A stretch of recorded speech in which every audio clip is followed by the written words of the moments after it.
హత్య జరిగే అవకాశాన్ని తగ్గించడం కోసం మాత్రమే, అదేవిధంగా ఇతనికి ముప్పు ఉందా లేదని చూసిన తర్వాత మాత్రమే ఆయనకు సెక్యూరిటీ ఇస్తారని గౌరవ డీజీపీ గారు పారా నెంబర్ 6లో మాకిచ్చిన నోటీసులో, ప్రవీణ్ కుమార్కి ఇచ్చిన నోటీసులో రాశారు. ఇది అందరికి కూడా జనరల్గా వర్తిస్తుందని వారు చెప్పకనే చెప్పారు. కరెక్ట్. సో బాగుంది, ఇప్పటివరకు మంచిగా ఉంది. కానీ ఇప్పుడు నేను అసలు విషయానికి వస్తా. అయ్యా డీజీపీ గారు, రేవంత్ రెడ్డి గారు, మరి మీ ఆదేశాల మేరకే నేను చేసిన. ఆయన ఎవరు అడిగినా కూడా నాకేం తెలుసు, సీఎం గారు ఏమన్నారు చేసినా అని ఆయన అంటున్నారు. సో మేము చేసినంత పని మీరు ఎక్కడ చేసిండని కొంతమంది అధికారులను వారు అడినట్టుగా నాకు తెలిసింది. సరే అవన్నీ ఆ విషయాలకు, ప్రొఫెషనల్ విషయాలకు నేను పోను, అది ఇది వేదిక కాదు, నేను మాట్లాడను వాటి గురించి. కానీ నేను ఒక పాలసీ మ్యాటర్ మీద మాట్లాడతా. ఇప్పుడు మైనంపల్లి హనుమంతరావు ఉన్నాడు. మైనంపల్లి హనుమంతరావు ఏం కోంబింగులు చేసిండని, ఏ అల్ఖాయిదా తీవ్రవాద సంస్థ, లేకపోతే ఏ లష్కర్ ఏ తొయ్యబా, ఏ జైషే మహమ్మద్, ఏ సిపిఐ మావోయిస్టులు మైనంపల్లి హనుమంతరావును టార్గెట్ చేస్తారు అని చెప్పి ఆయనకు 2+2 గన్మెన్ ఇచ్చారు. చెప్పాలి డీజీపీ గారు, ఎందుకంటే now you have clearly mentioned that the state, the security provided by the state is preventive, dynamic and threat based. It is neither permanent nor attached to the status, office, rank or past service of any individual, not just Praveen Kumar, any individual, not just Petti Sudarshan Reddy, any individual. మరి అట్లేటప్పుడు మైనంపల్లి హనుమంతరావు గారికి 2+2 gunmen ఎందుకు ఇచ్చారు? DGP గారు చెప్పాలి. పెద్ది సుదర్శన్ రెడ్డికి ఒక న్యాయం, మైనంపల్లి హనుమంతరావుకి ఇంకో న్యాయమా? కొండా మురళి, ఆయన ఎమ్మెల్సీ కాదు, ఆయన ఒక కార్పొరేషన్ చైర్మన్ కాదు, వారు కేవలం మంత్రి కొండా సురేఖ గారి భర్త. కొండా మురళి గారికి 2+2 గన్మెన్ ఇచ్చారు. వరంగల్ సిటీలో ప్రతి ఒక్కరికి కూడా తెలుసు కొండా మురళి గారు ఆ 2+2 గన్మెనే కాదు, పోలీసు వాళ్ళందరూ పోతే, ఆయనకు పోతే పోలీసు వాళ్ళందరూ కూడా ఆయన కాన్వాయ్లో పోతారు.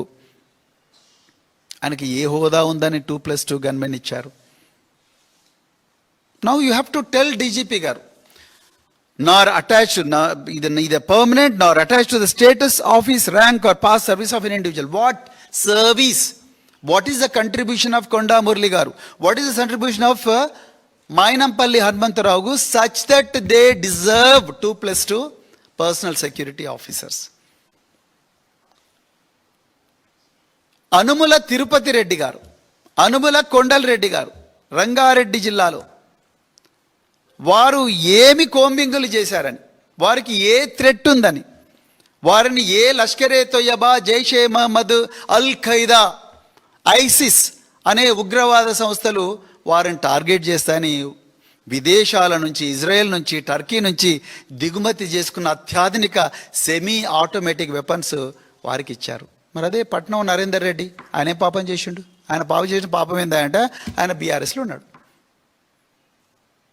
సునీత మహేందర్ రెడ్డి గారు మాజీ జెడ్పీ చైర్పర్సన్, వారికి కూడా గన్మెన్ ఇచ్చారు.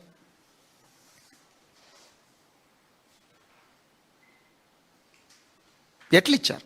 అనుమల తిరుపతి రెడ్డి గారికి ఉన్నదేంటి, పెద్ది సుదర్శన్ రెడ్డి గారికి లేని అర్హత ఏంటి? ఇవాళ చెప్పాలి మీరు. Because you have to be very fair. తొలి తెలంగాణలో మొట్టమొదటి గిరిజన మహిళ మంత్రిగా అయ్యారు కేసీఆర్ గారి ఆశీర్వాదం వల్ల. ఆమె పేరే సత్యవతి రాథోడ్.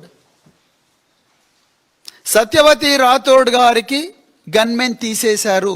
ఆమె మాజీ మంత్రి. సత్యవతి రాథోడ్ గారు మాజీ మంత్రి. మాలోత్ కవిత మాజీ ఎంపీ. వీళ్ళిద్దరు కూడా గిరిజన సామాజిక వర్గానికి చెందినవారు. సత్యవతి రాథోడ్ అయితే ఆమె ఒక్కటే రోజున గన్మెన్ తీసిండు. పాపం ఆమె వెంటనే అడిషనల్ డీజీ ఇంటెలిజెన్స్ గారికి రిప్రజెంట్ చేశారు. చూస్తాం మేడం, చేస్తాం మేడం అంటే బీఆర్ఎస్ నాయకులు అంటే ఇంత చులకన. జోగు రామన్న మాజీ మంత్రి, ఆదిలాబాద్ మాజీ ఎమ్మెల్యే, ఆయన ఏం పాపం చేసిండ్రండి? జోగు రామన్నకు ఒక్క దెబ్బన తీసేసిండ్రు గన్మెన్. మరి అదే జిల్లాలో అంటే ఉమ్మడి ఆదిలాబాద్ జిల్లాలో ఐకే రెడ్డి, ఇంద్రకరణ్ రెడ్డి, అల్లోల ఇంద్రకరణ్ రెడ్డి, ఆయనకు 2+2 గన్మెన్ ఇచ్చారు. ఏ బేస్ మీద ఇచ్చారు? జోగురామన్నకు లేనిదేంది, ఐకే రెడ్డికి ఉన్నదేంది?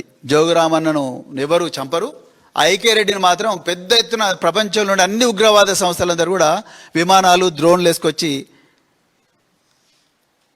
ఐకే రెడ్డిని చంపాలని ప్లాన్ చేస్తున్నారా? ఇక కుందూరు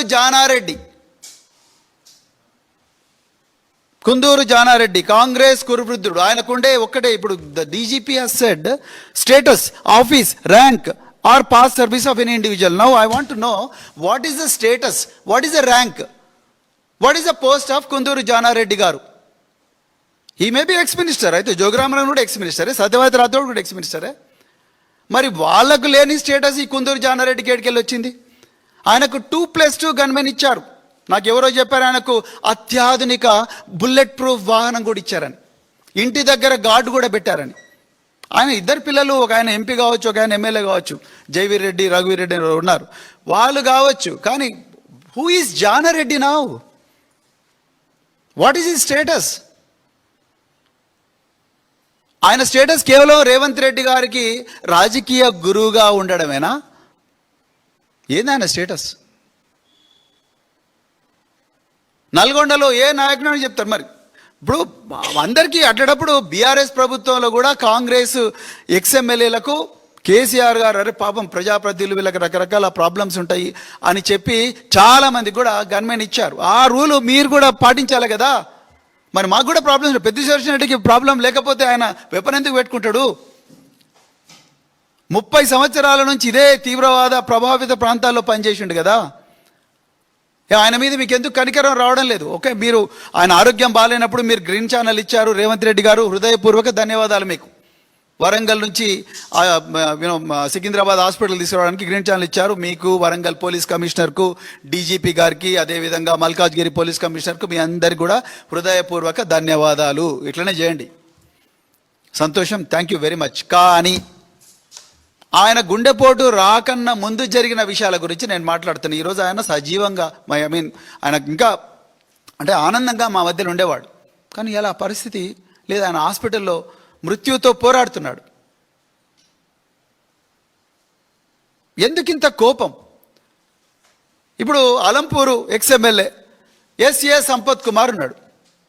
ఎస్ఏ సంపత్ కుమార్కు 1+1 గన్మెన్ ఇచ్చారు. ఎందుకు ఇచ్చారు? ఆయన ఏం చేసినా ఇచ్చిండ్రు. పైడాకుల అశోక్, సీతక్క గారి నియోజకవర్గం ములుగు. పైడాకుల అశోక్, ఆయనకి ఏం తీవ్రవాద ముప్పు ఉంది? ఆయన మీద ఎప్పుడన్నా యాక్షన్ టీం లేచిండ్రా తీవ్రవాదులు? ఆయన మీద ఏమైనా యాక్షన్ స్క్వాడ్లు తిరుగుతున్నాయా? లేకపోతే అల్ఖైదా, లేకపోతే మావోయిస్టులు, లేకపోతే శ్రీలంక నుంచో, నేపాల్ నుంచో, ఇంకెక్కడి నుంచో, బంగ్లాదేశ్ నుంచో వచ్చి ములుగు ఏటూరు నగరం అడవులల్లా కర్రెగుట్టల